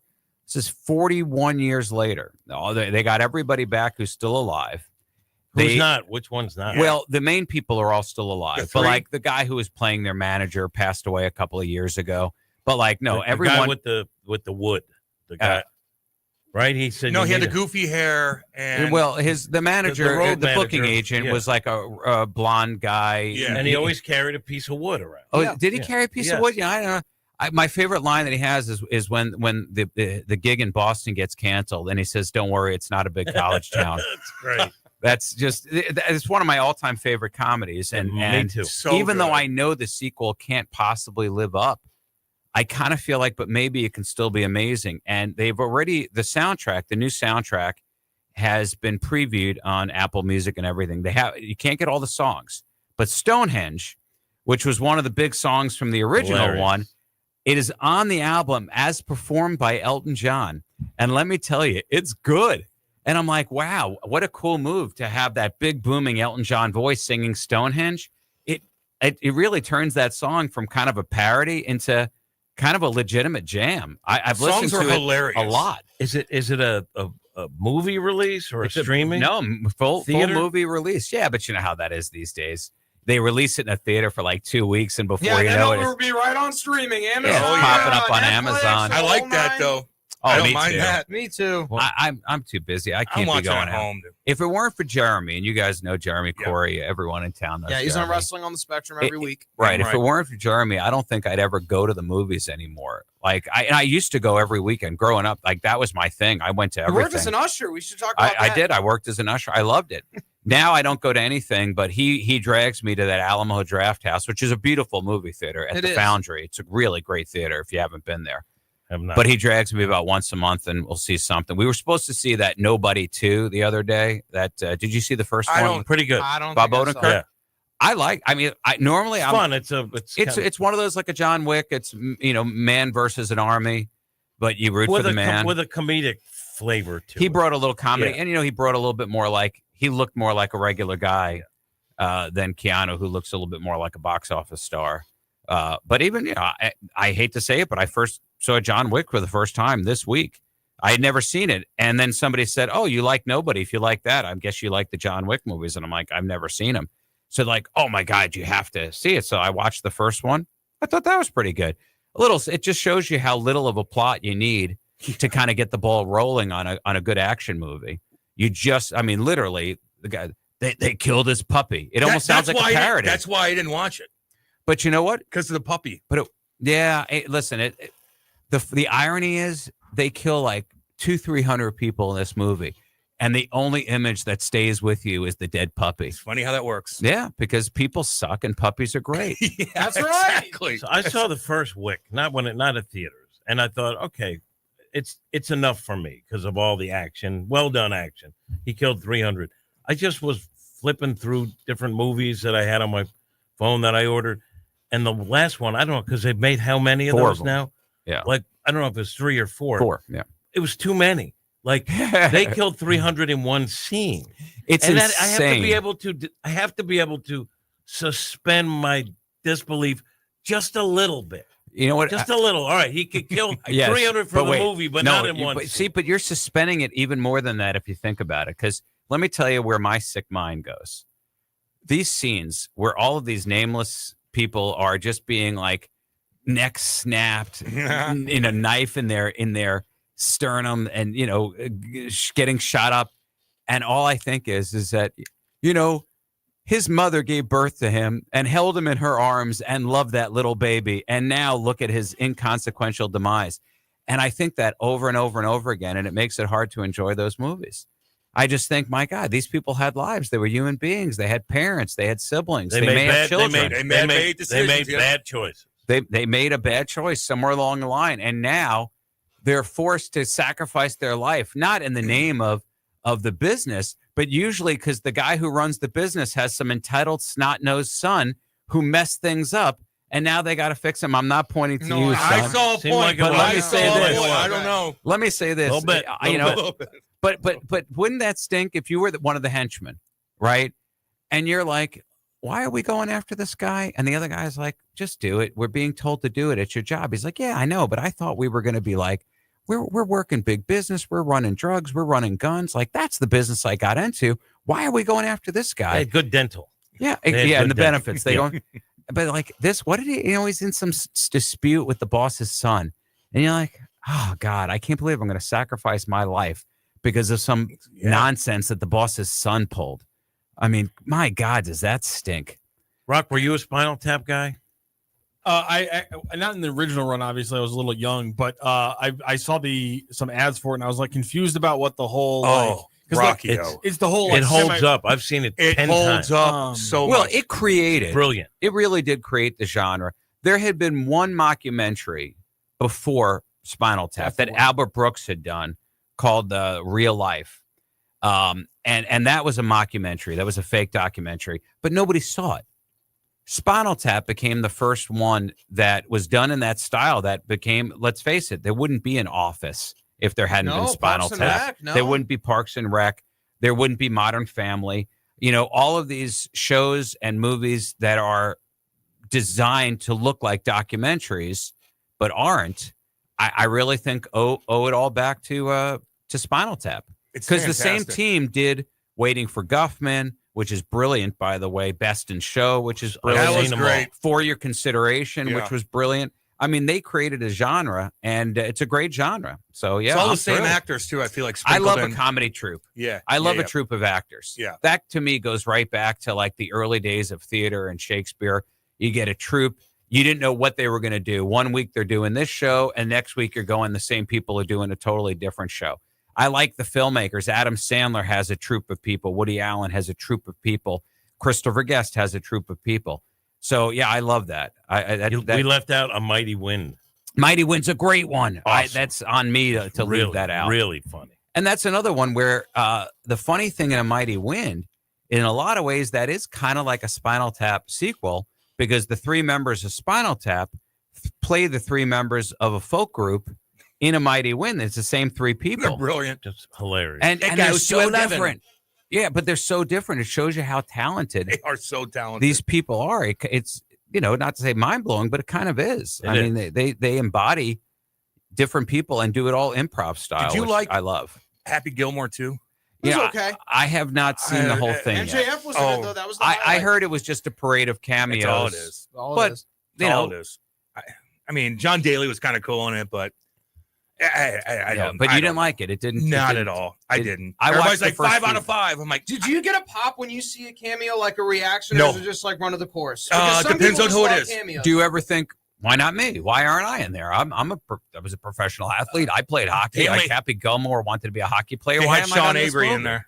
They had Sean Avery. I didn't even notice him. I was like, where are all the hockey guys? It's kind of a hockey movie, too. Right, yeah. And there was a couple sprinkled in. And I like how they had all the golf guys were kind of funny. They were pretty good. But the rest of it was just like Maxwell too Jacob much. Friedman played his It's son too in the much. scene. And the first one was fantastic. And I was a kid and I loved it so much. And it had hockey in it and it had golf. It just was hilarious. The first one was hilarious. I was already an adult when the first one came out, but a young adult. And I'm watching the movie. I remember what got me. You remember it's really early in the movie, and it's when that little Asian lady comes to his door for, happy time. And at first he's like what? And then the next morning he wakes up and she comes out and offers him breakfast in his shirt. Yeah. In his hockey jersey. It was in that moment that the movie had me. Yeah, it was and great. then for the rest of the movie, I better that or thought Billy it was hysterical. Happy Gilmore is a funnier movie than Billy Madison, but Billy Madison has its moments. Chris Farley. That I was going to say that Yeah, to me no. is the Billy Madison moment of the thing. He creeps and looks under her dress. When he's doing his whole thing, oh my He's God. so angry, yelling Yeah, at the just- kids. Hypothetically, if he was still alive, he would have taken the Kevin James part in Grown Ups. That's true. Yeah, That's true. Chris He would have Farley he was would have alive. stayed in Sandler's He was troupe and living a gotten those. hard life. Now, what would have happened was he would have played Shrek. Mike Myers would not Well, have played Shrek. that's true. He actually had recorded all of the audio for Shrek. They had already drawn Shrek to kind of look like him. You could see this on YouTube. Yes. This stuff exists. He died before they could finish, and I guess they knew that there were going to be sequels and everything else. And who knows? Maybe it wouldn't have been nearly a success without Mike Myers doing the whole Scottish brogue thing. But he was worried about becoming sober and not having that enthusiasm too. And then he was really self-conscious. Chris He was Farley very was. self-conscious. Hey, when you're doing drugs that much, it'll get to you.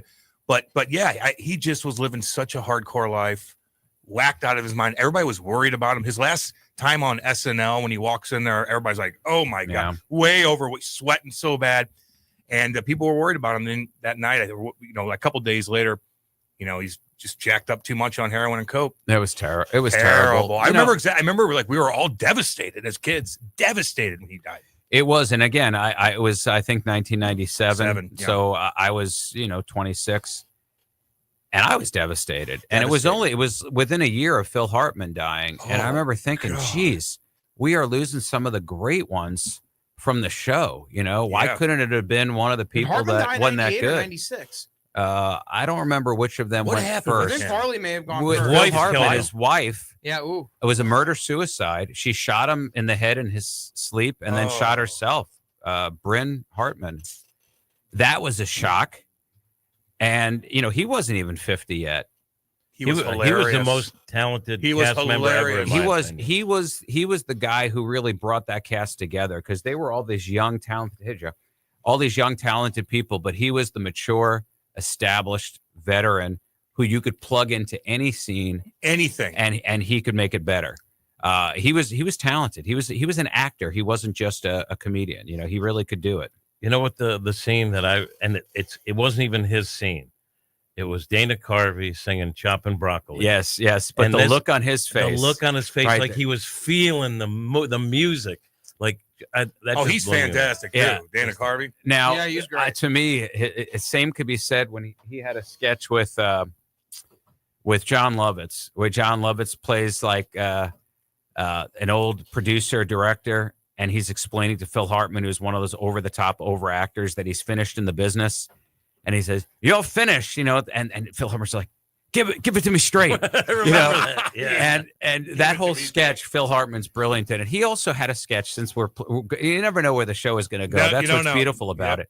He had a sketch where he was playing Ronald Reagan. And then the theme of the sketch was Ronald Reagan, the president. Not the Clinton one. No, Ronald Reagan. And the whole theme of the sketch was that, you know, Reagan at that stage of his career was kind of a little senile, and it was openly talked about. But the theme of the sketch was that he was just faking the senility. So they had all these like kids visit him in the Oval Office, and he's being like, "Granddad, oh, look at these kids," and, you know, but there's an emergency going on. So they say, "Oh, I've got to take this meeting, guys," and cleared the kids. And then immediately he became like this strategic genius, talking to his inside people, and he snapped into gear, and he's spewing out orders, and he's like this brilliant mind. And then the kids come back in, and he becomes this lovable fuddy-duddy grandpa. Brilliant sketch, great performance, Phil Hartman. Do you still watch Saturday Night Live? Yes, you do. I do. Yes, I do watch it. But it's become a show that, you know, I watch it to be in the know. I feel like to, you know, see what they're up to, what they're doing. I think most weeks you're lucky to get one or two sketches that you laugh at. A lot of it, and I don't think it's that the show has necessarily gone down the tubes. Maybe it has. I just think that, you know, your comedic taste changes as you get older. I think a lot of stuff is catered to a different generation that I'm no longer a part of. That may be same thing with music. I don't like it. I don't like it. The new one. It's not good anymore. There are a few talented people on there. But music for me is the same way. I don't think that it's bad. I just think it's not being written for me, and that's fine. Me neither. You know, it's not for me. I think people judge things too often by whether or not it's that they like it. But, you know, that's okay if they're just offering a personal opinion. But if they're offering a global opinion as to the quality of a piece of work, I don't think that any of us are really qualified to speak to it. Because maybe it just wasn't made for you. You're not the audience. I could also look up anything on YouTube I want from Pat. I can look up any stand-up I want. I can look up any old. So I have everything I need. Exactly. Right here. There's plenty. That's what I always tell him when it comes to music. I don't need the music of today to be written for me. I have all the music I'm ever going to need to listen to for the rest of my life. Right here. I'm perfectly content. I will listening say, to my stuff. kid who's 16 surprises me that he knows a lot of old songs. By the way, he hates everything old because he's young and he likes whatever the hot thing is. But he knows all the old songs because they use them on TikTok. Yes. All over all the the time. place. So he's familiar TikTok, with it. you know, in fact, Brody just got introduced to a song this past week. In 1978, there was a disco song put out called Rasputin. It was a one-hit wonder. Boney M, right? Yeah, that's exactly. Oh, man, dude. He just nailed Boney M. Damn right. As the performer of Rasputin, which I know all his songs. He's talented. Little guy. You know, he doesn't. Does he even sing? I think he voices over. No, but I am amazed that I am shocked that you got it. Let me take that in for a moment. That could have been a trivia question. But now Brody's never heard that song before because it doesn't get normally radio play. But it has made a huge resurgence on TikTok because there's a dance from the video game Just Dance, which might be where somebody your age would have first discovered it, because the song was in 78, but the Just Dance that it was featured on, I think, was 91. So that dance has come back, and all of these people that are probably around your age that were playing that game in the 90s are now doing the dance on TikTok, and it is everywhere. I liked it because it's a true story about Rasputin. He was scary. Yeah, back in the day. Is that where you're taking? It's like Schoolhouse Rock for you. It's scary. Like if you really Like look it's up a song, that but dude, you're man. learning. Why do we ever get rid of Schoolhouse Rock? Whoever We talked about that the other day. We loved it. We should have never gotten rid of it. We should have never gotten My rid of it. whole generation Never is saw it. so Never much saw it. smarter than the next generation because of Schoolhouse Rock. Yeah. We actually know how basic government works, how basic math works. And unfortunately, way too many people today have no idea how those things, just the basic functionality of government, of math. Yeah. Insane. It is. It is true. Like kids today are so much more technically inclined and Yes. can do things that I would never even dream of knowing you were able to do that. But some of the basics. You know what's amazing? I'm surprised. How many years people go to school, right? And the Weisenheimer in the class would always lip off in math. When am I ever going to need this? When am I ever going to need this? When am I going to need this? Little did they know that half of social media are people posting math problems just to prove how stupid everybody is. I don't know if it shows up in your feed. It's nonstop in everyone's feed. Are these very basic math problems, and they all have just the same basic principle. You have to know the order of operations. If you know order of operations, you get it right. If you work left to right, you get it wrong. And this is very basic. I don't understand why these posts are so popular. There are hundreds of them at least every day that go out. Thousands of people weigh in and comment on these. And I just want to scream at these people. Why are you voluntarily doing math? Either you're good at it, in which case you don't need to do it, or you stink at it. You stunk at it before. You still stink at it now. You didn't pay attention. You didn't care. You asked when you're ever going to need this again. And now it's coming up, and now you want to do math? Since when do you want to do math? What the hell's wrong with these people? See, I don't know. Does that pop up on your feed, Jimmy? No, it never pops up on my feed. No. God, I guess the internet knows I'm a nerd. I see it sometimes. Because you're a nerd. Exactly. You know how I know you're a nerd? How's that? You're working the board. Exactly. But I Board- tell the my guy kid, working the board's always the nerd. I tell my kid, we're all a little this nerdy, isn't I think. about something that you're necessarily going to have to use when you're 25 years old. It's training your mind to problem solve. And you don't even realize you're learning these things while you're learning them. Yeah, right? listen. That's what it's I about. think you need. I think you actually do need to learn all of it. I think it comes up all the time. Every time you pay a check somewhere, every time you calculate a tip, every time you sit down to do your own finances, balance a checkbook. Now nobody has to do that anymore, but they should if they want to learn how to manage their You know money the quadratic correctly. formula, though. I mean, you have to believe that there's some type of correlation between understanding math and the fact that we have a country where most people do not manage their money well at all. They don't understand how credit works. They don't understand how interest works. They don't have a balanced budget in their homes. They sit there. We know this to be a fact. Why didn't teachers ever respond and say that when a Weisenheimer student said, when am I ever going to need this again? Like, why didn't they turn around and just answer the question like that? I don't Buy a know. home.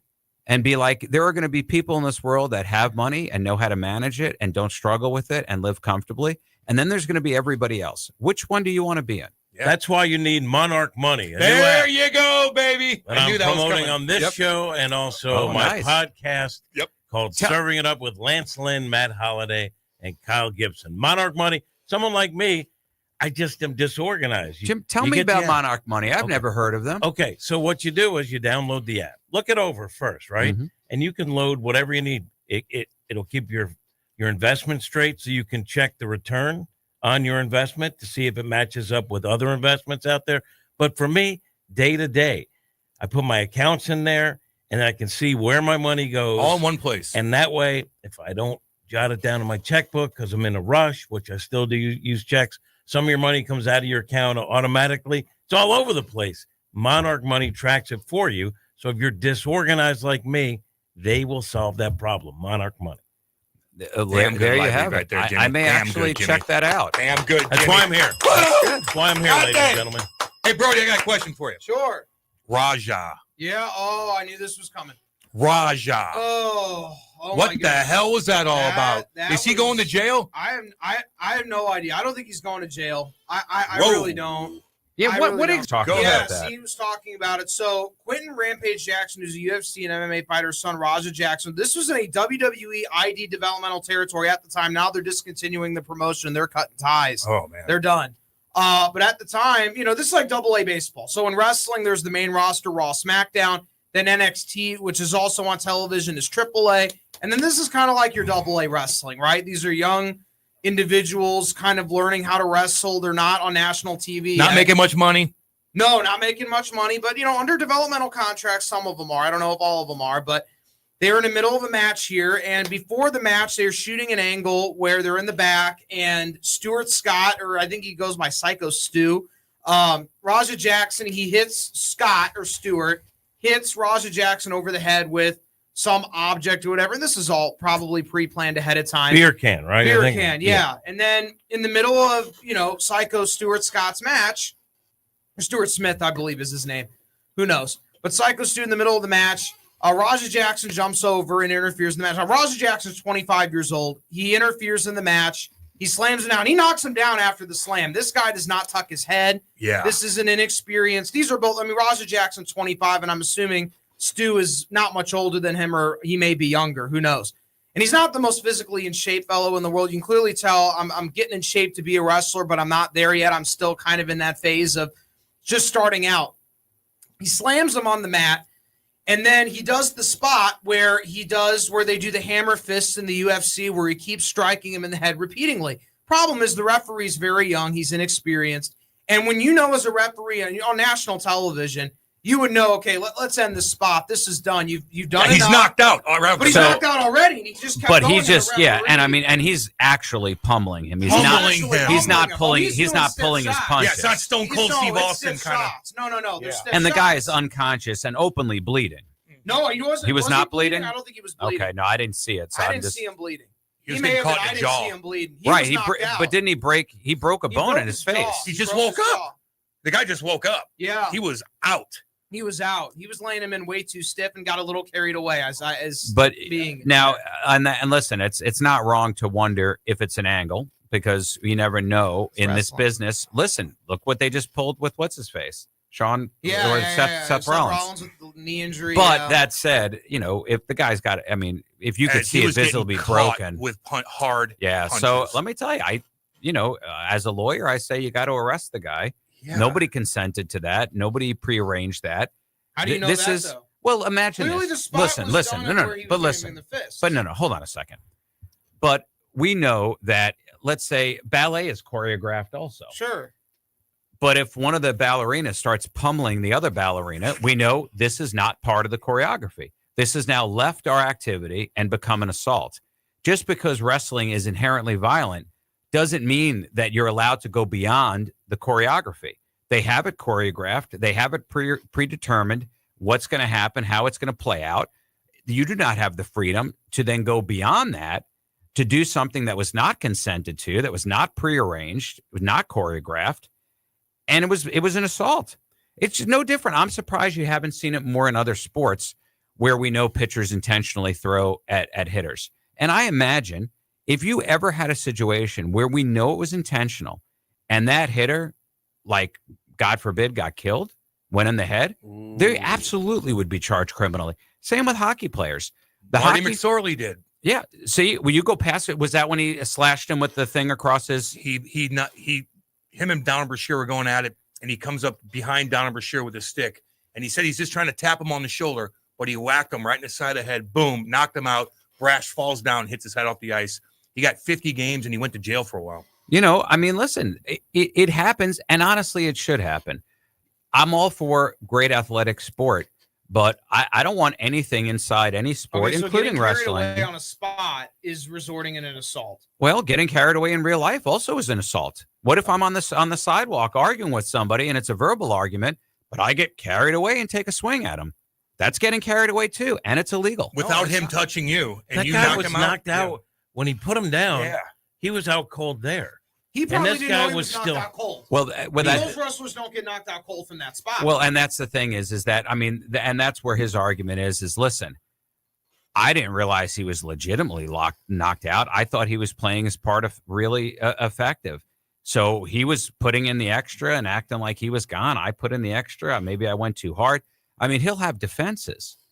But those are just defenses. The reality of it is what you saw was an assault. And he went live before that. And maybe that could be part of the script or whatnot, but he went live because he's a Yeah, He's a no, it blogger. was streamed. It was, you know, but they did that part. And he's like, I'm going to get him. I'm going to get him. Right, So no, WWE knows all this ahead of time. But before that's they do it. yeah, that's the other thing too. Is that part of the angle? You know, it's those very punches were hazy. not fake. The punches weren't, but like bottom line. No, the punches were not. But bottom line. But his promo before, you know, the big talk before the match, does that show intent to assault, or was that just talk and then he got carried away? Well, what about the referee in this and not stopping if the spot is going he's just too green. excessively? He didn't know. Well, remember the referee, but the referee didn't do anything that would be considered criminal. No, he just didn't stop. Now, if he like was, he should've. let's have fun. I'm a lawyer, as it turns out, and a civil lawyer at that. Yeah. Let's assume they sued civilly.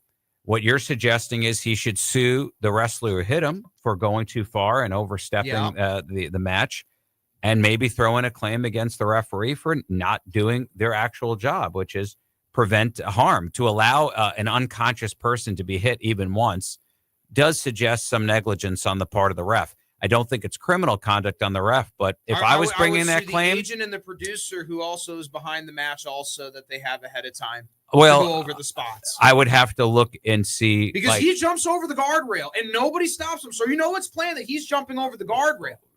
That's the spot. He goes into the ring. Listen, I love that I raised you with the mindset of let's sue everybody. It means I did something right. But that said, I think the better way to think of it is you investigate everybody. Sure. I would also, as someone who has litigated, probably sue the governing body if, like you say, and you know better than me, that the referee was not up to par with doing the job and protecting the people he's supposed to protect. I'd slap a suit on them. Well, too. you could. Well, I don't. Which wrestling was it? WWE? No, or- okay, so it's WWE ID Okay. Developmental at the time. Okay, ID Developmental. So yes, you sue the organization because, and that's why I say you have to investigate. Here's what you know. If people want to know, like the way a lawyer would actually look at this, if you see something that should not have happened, you can tell that this should not have happened, and this was no accident. It's not like a tree fell out of the sky. Shouldn't have happened. So then the question becomes, okay, we got to figure out everything that happened along the way that led to this. Like what decisions were made. So to your point, a systemic one, something from the organization, if they don't have a policy in place that says our referees, yes, these are choreographed, but accidents happen. If you ever suspect that a person has become legitimately hurt, it is your job to step in and stop further action. Like if it turns out that policy doesn't exist, then your action is against the organization. If it turns out the policy does exist, then you've got a clean negligence case against the referee because clearly they didn't follow the policy. So that's the point. Is you can also know find out if this guy got trained something properly wrong. too. The referee. Right. Somebody did something wrong. You got to find out who and add them to the suit. And that's why a lot of people say, well, it's frivolous. It's frivolous. You say it's not at this point. It's not. At this point, we don't know what happened. We need to name everybody because we want to do discovery. And you can't do discovery on everybody if they haven't been named. So sometimes you do have to name a doctor, even if you think that you don't think the doctor necessarily did anything wrong, but you're not going to be able to get all of their records if you don't name them to get everything that you need. So you name everybody, you get all the information. If you have people that are clearly not to blame, you drop them out of the suit. But then you take them in front of a jury and you say, listen, here are the facts as we figured it out. And then you let the jury decide who is at blame for this. And if you want to divvy up the blame, go ahead and do it. That's what a jury does. And a jury might say 50% of it's on the actual person who was throwing the blows. 40% of it is on the referee that didn't stop it. And 10% of it's on the organization for not having clearer policies or better training. And then that's what the jury does, and they divvy up the fault. The thing that really struck me about it is, like I've seen, and I know that part is theater, but like when something goes awry in the ring, then all the wrestlers backstage are there in a flash. And it did seem like it took one other wrestler tried to stop it, then another. They didn't know. I feel like what was They going didn't know. on. I think what was going on was the ref is and he's not stopping it. So then they're like, you know what? We need to get some type of run in or somebody. So then everybody starts coming out to try to stop it. Maybe. But I think that's probably even more evidence that it was not pre-planned, because I think a lot of the other things are pre-planned, and that's why everybody's at the ready and ready to run in and break something up or cause an issue. I think it probably took everybody off guard, and nobody was ready to. Can I ask you a stupid question? Sure, I love the stupid ones. Yeah. Can I go by McDonald's after this and grab a coffee and spill it on myself and sue them? No, but I will say this: that woman, Stella Liebeck, was completely in the right in that case. And what's interesting is when you look at the shorthand, it makes it look like we have a broken legal system. And you say, oh, come on, coffee is hot. We all know that. She spilled hot coffee and she wants to sue McDonald's. And it sounded ridiculous. But the facts of that case was, one, she was an older woman. She had gone through the drive-thru. She ordered the coffee. She needed a lid on it. They had a practice that she did not know about called superheating, where they took their coffee well beyond a temperature that they knew it could not be consumed by a human being. There's a consumable temperature. It's somewhere between 190, 195. They superheated the coffee. Now, why did they do that? They did it for a couple reasons. One, their studies showed that it created a better aroma, made their place smell better, and that was good. But the other thing was they were discouraging the free refills, because they had free refills, and older people would go to McDonald's in the morning, and hang out and drink coffee for a couple of hours. They were superheating the coffee because they knew that it took over 20 minutes for that coffee came down to a temperature that was consumable, and it cut down on people ordering extra coffees and lingering in their place beyond that time. She took the coffee. She was not driving at the time. She was parked. The lid had not been put on. She was just placing the lid on her coffee. It spilled into her crotch and caused third-degree burns, took off all the skin on her inner thighs. She had severe injuries, and she was willing to settle her case if they had only paid her medical bills. It's all she wanted them to do was just pay her medical bills. They refused to take responsibility, and a lawyer got in, did discovery, found out what their practices were about their coffee and the superheating of the coffee, and she got a good verdict. But the judge reduced the verdict to an amount that it covered her legal bills, it covered her medical bills, and gave her a little bit of money above it. But she did not make a killing on that case. I thought she made a killing, so she didn't make a killing. She didn't. They reduced it, and you can look it up. Okay. This happens all the time. This is why I am staunchly against caps on damages. I think that caps on damages are against the Constitution. We have the Bill of Rights. The 7th Amendment says that all matters of controversy in excess of $20 should be determined by a jury. So in my mind, determined by a jury means the jury should pick what the amount of the claim is worth. You present the facts. They should give you an amount. The fact that most states have caps, to me, I don't know how they reconcile that with the Constitution. That said, we don't need caps because judges also have something called a remitter, where if they believe that an amount given by a jury is excessive, in other words, what they would call a runaway jury, the judge right then and there on their own at the conclusion of the trial or shortly thereafter upon a motion can simply reduce the amount on a motion for a remitter. So we have all these safeguards already built into the system to prevent unjust enrichment. And yet the insurance industry does a great job convincing the public that lawsuits are lottery tickets and these people aren't really hurt and they're just in it for the money. I can't think of any client I've ever had that would have taken the money and been okay having the accident, having the injury. I don't think any one of them would have ever made that trade. Yeah. You were a hockey player. I don't know how hockey contracts work. I'm assuming that at least they're similar to baseball contracts in that a baseball player still gets their full salary even if they're on the injured list. Oh yeah. And yet, with maybe the exception of Anthony Rendon, I can't imagine that any player wouldn't rather be on the field, playing baseball, doing their job, and earning their money. I don't know that any of them wants to sit on the IL and takes pleasure in the fact that, well, I'm still getting a paycheck. No, you're miserable. Miserable. Yeah. People do not want to get hurt. People don't want to lose limbs. People don't want to be in pain. People don't want to be Thoughts confined. on load management then? Yeah. Cam, you've heard of load management. Nah, it doesn't happen in hockey. I know it doesn't happen in hockey, but I'm saying in general, this concept we're getting into the No, load management. but that's my point is people don't want People don't want to be in accidents. They don't want to be hurt. They don't want to have a claim. People come to us because they have to, because they have bills that have to be paid, and the money has to come from somewhere, and it should come. If we believe in a right and just system, it should come from the at-fault party, period. That's fair. I'm going to add an addendum. Also, if someone builds a monstrosity next to you, oh, Jimmy, that requires litigation. Who built the monstrosity next to you? Did he move in next to you and build a monstrosity? No. Years ago, I fought my municipality because someone who was on one of the boards that was well connected built something total violation that the city let stand, and it took 3 years. By the way, the lawyers made out like bandits. The only reason it hits home is people like, oh, Hayes got his money. I lost money. The lawyers got the money, but they had to tear that thing down, and now they're normal. Monstrosity. Well, but remember, you weren't in it for the money. No. So you got what you wanted, right? Ultimately. And the city got a new alderman. And the lawyers did their job, so they earned their money. See, to me, that worked out perfect for everybody. God, I got a couple more questions. It didn't work out for the people that had to tear it down and move to Cleveland. You know what, though? It did, because they got a much-needed lesson. And you know what? The rules apply to everybody. And just because you have a connection doesn't mean that the rules don't apply to you. So they got what they needed. They didn't get what they wanted, but they got what they needed.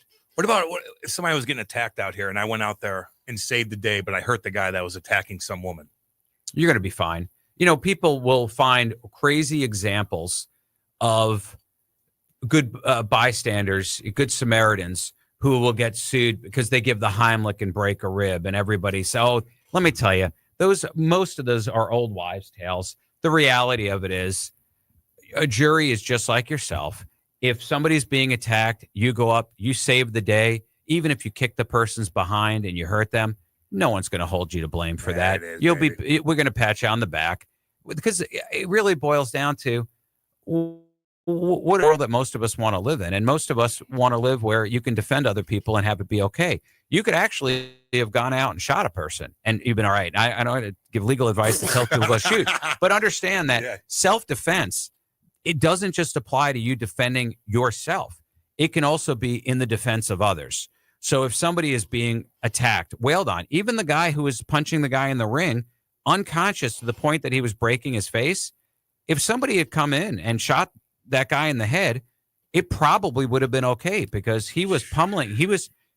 Arguably that guy could have died from the attack. There's a story in the news right now of someone, the people broke into his house. Oh, yeah. And I think they were armed, and he killed one of them, and now the family's suing the guy. Well, remember, just because they're suing them doesn't mean that they're going to prevail. This theory will get tested. The guy will probably win. But remember, too, you have to be careful when it comes to defending others. You know, it never gives you the right to shoot somebody in the back. So when you see somebody shot in the back, it's very hard to make the case that, you know, it was needed. Because if their back was turned to you, you know, maybe they were retreating. If they were already in a state of retreat, your right to defend has ceased. You know, it's just like if a police officer, you have a gun, and a police officer says, drop it. You don't drop it, he shoots you. The police officer's probably on good grounds. But if you say drop it and he drops it and then the police shoot you, police are going to get in trouble. They're not on good grounds. So the right that you had an instant ago can change in an instant. Yeah. So in that instant, it could be putting the gun down. It could be the assailant turning his back to you and retreating. Soon as that happens, you know, you do have to exercise, you know, the right that you had went away. That kid, the ex-Marine, got his car broken into, his wife's car. Then he chased a guy down a couple miles, 2 kids, and he shot through the windshield and killed one of them. He got 46 years. Yeah, because that's not self-defense. I know. Yeah, that's people are complaining about that. I go, well, listen, that's revenge. Yeah, folks, we all like revenge, and it's fun to watch in the John movies. Wick. You can't have a society that allows revenge. You can't make that the order of the day. You can make self-defense the order of the day, because we can better society with that. You cannot better society by legalizing revenge. And if it's not what legal, if they it's kill not my legal. puppy dogs? Well, remember, Jimmy, you know, it's over. Listen, you're probably find a sympathetic jury. Yeah. But it's not legal. Oh man, we could talk all day with All you day. two. Yeah, well, all save day. the questions for next week. We got next great. week. We appreciate you guys coming on. Sure, We're going to go to break. That's Ed and Brody Herman Love it. from Brown and Crouppen. We will be back. This is Hot Take Central 2.0. Hot Take Central 2.0. Now, as you sports fans know, It's really hand, man. It's going way out of control. With Cam Jansen. I'm gonna lead you down the path that rocks. And Jimmy the Cat Hayes. You're a legend in the city, living by day instead of night. Weekday mornings from 8 to 10. Hell yeah. Only on the Lou Information Station. Streaming 24/7 at louinfo.com. Hot Take Central 2.0. This whole situation is getting out of control. St. Louis's new home for the best in sports coverage is STL Sports Central. Find them on YouTube or at stlsportscentral.com. With names like Randy Carricker and Bernie Miklitz leading the way to provide you with the latest news and commentary on all of your favorite St. Louis sports teams, along with great written content and post-game shows after every St. Louis sports team plays. That's STL Sports Central, online or on YouTube. Join your fellow St. Louis City SC fans at Hot Sports Bar and Grill. All St. Louis area Hot Shots locations are proud to be a part of City on Tap, presented by Michelob Ultra, the official network bringing St. Louis City fans and ice cold beer together. Catch every exciting moment of the 2025 MLS season at Hot Shots. Since 1990, Hot Shots has championed St. Louis sports, and they're thrilled to keep the tradition alive for St. Louis City SC. Find the Hot Shots near you at hotshotsnet.com. LouInfo.com news headlines. Brought to you by Brown and Crouppen. GetBC.com. This is your LouInfo.com news update. Talks between Boeing and the Machinists Union resumed Monday for the first time since union members went on strike in early August. The company offered a 20% pay raise over 4 years and a $5,000 bonus, but workers are demanding more, including flexibility for a better work-life balance. A Cole County judge has denied a request to temporarily block Missouri's Empowerment Scholarship Accounts program, meaning millions of dollars in new school choice funding can move forward. The Missouri National Education Association tried to block state implementation of a new state law, which provides $50 million for scholarships. 3 people were injured Monday in an explosion in unincorporated St. Louis County. Blackjack fire crews responded to the home explosion on Evan Air Drive and found 5 homes on fire and heavily damaged or destroyed. 3 people were taken to the hospital. The investigation into the cause of the explosion is continuing, and there are crews in the area to clean up. For the Lou Information Station, streaming 24/7 at louinfo.com, I'm Jen Austin. Now, LouInfo.com weather. Presented by STL Sports Central. St. Louis sports. Anytime, anywhere. Here's your LouInfo.com weather update. We have high pressure in the Central Plains, and that'll be covering our area for the next few days. Temperatures stay pretty comfortable, well below the 90-degree mark. Will be sunny today. Our afternoon high headed for the upper 70s. Overnight will be clear with mid-50s, and then a little bit more cloud cover on Wednesday, but still nice, going up to 80, partly sunny Thursday. I'm meteorologist Steve Hamilton for the Lou Information Station, streaming 24/7 at louinfo.com. Hey everyone, Cam Jansen here to tell you about the experts at Fast Signs in Earth City. Fast Signs can handle any and all of your business visibility needs, from traditional signs and graphics to digital to core graphics and anything in between. Fast Signs in Earth City has you covered. The station uses them, the Blues use them, and you will love the work they do. Call 314-344-4400 for your custom signage needs today. That's Fast Signs in Earth City, 314-344-4400. The choice of a lawyer is an important decision. It should not be based solely on advertisements. Not sure how to get a lawyer after an accident? Call Brown and Crouppen. We'll walk you through it. Worried it'll cost too much? Here's a fact. At Brown and Crouppen, you pay nothing up front, and we never get paid unless you do.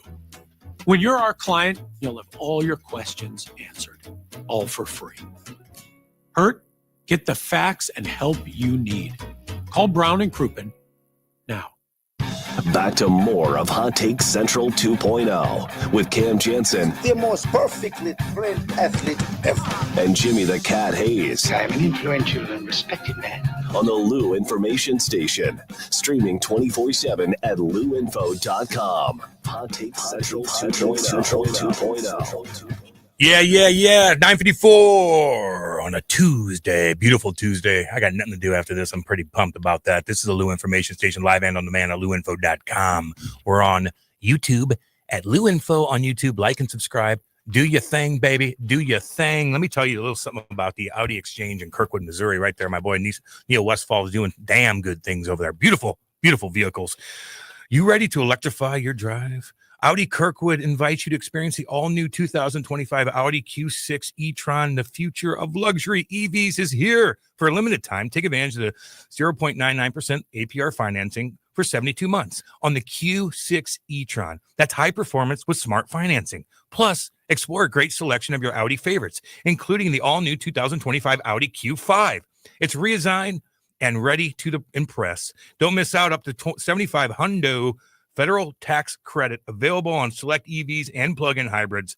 But hurry, this credit expires September 30th. Now's the time to plug in and save. Go see my boy Neil and the entire crew at the Audi Kirkwood on Manchester Road, or shop their entire inventory online at audikirkwood.com. That's Audi Kirkwood. Accept the exceptional. Butchered it a little bit. I butchered it a little bit. No big deal. It wasn't bad. You could turn his mic on. Wasn't bad. I thought it was fine. Wasn't bad. We got more. I could talk to Ed Herman all damn day. I got questions for him because that other cat, remember in New York, the guy that saved the day in the subway? Yeah.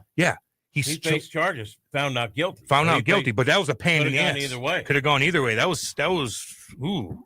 And then, I'm not anti-lawyer because I think what they do is so vital, but they're the ones that make the money. Yeah, like damn in my right. case, I got some back. The family that they got reimbursed. They made the money. And the lawyers made the most. Now, my lawyer cut me a break, but the one that was representing the municipality, his firm got paid. Actually, Hockey Bob chimes in and goes, what should happen to people who drive with no license, no plates, no insurance, no job, who hit another driver and cause massive damage to the vehicle they hit and cause the folks in the vehicle they hit to be hospitalized? Happens all the time. Well, the people that got hit, their insurance picks it up. That's how it works. That's how it works, Hockey Bob. That's how it works. That does happen all the time. Yeah. No you don't license have insurance, plates. your insurance. No, and yeah. That's it. And you wonder how many people skate with not having it. You ever see guys? So it'd be nice to have a camera on your car because people pull right in front of you, slam on the brakes, hit you, all get out like, what happened? You know, you don't have a camera. They'll get you. I've been in that. Yep. I've been in that. Well, good job today. Thank you, Ryan. Big Ryan. Next time I'll cut it a little. I'll cut it a little quicker so we could have our chat and I can ask you a hardcore question like I'm always going to do. Thank you, Jimmy. Thank you to everybody. We will see you tomorrow. This is Hot Take Central 2.0. All aboard! There's a new way to travel, and it's one of the old